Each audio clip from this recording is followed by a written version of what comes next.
Only on Fox Carolina News tonight, we're hearing new details from people who were there the night a teen was shot and killed at an Anderson apartment complex. 2 men are now on trial for the death of 18-year-old Imani Clemens. And only our cameras were inside the courtroom as witnesses described being with the suspects on the night of the shooting.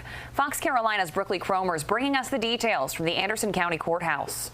2 sisters took the stand saying they spent hours with both defendants the night of the shooting. They describe what they saw before and after it happened.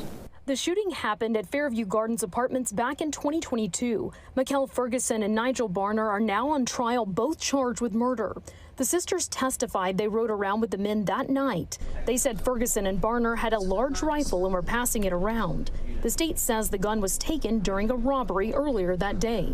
Prosecutors say the rifle was used to kill Imani Clemens. One of the sisters said they drove the men to the complex, then the 2 got out of the car with the gun and walked off. She described hearing loud gunfire minutes later and said the men ran back to the car, telling them to leave.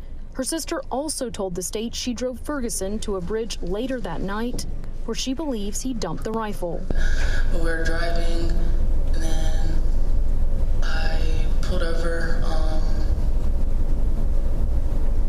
Got out. I didn't see what he did when we got out.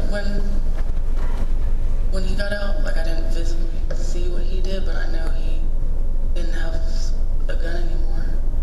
But the defense questioned both sisters' credibility, saying they didn't see the shooting and changed their stories multiple times before trial. Take a listen. You lied to the cops the first time, clearly.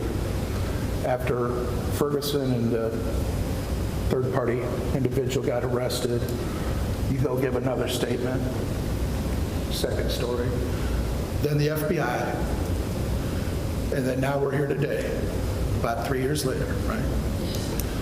And at best, you can tell this jury that you have no idea what happened in that shooting, right? Okay. You know that there was a shooting, and we've learned someone, unfortunately, was tragically killed. But other than that, you have no idea what happened. Other than you saying these guys were in the vicinity and maybe in the group that took off and came back from the shooting. Yes. The state is expected to call several more witnesses on Thursday, with closing arguments expected on Friday. Reporting in Anderson, Brookley Cromer, Fox Carolina News.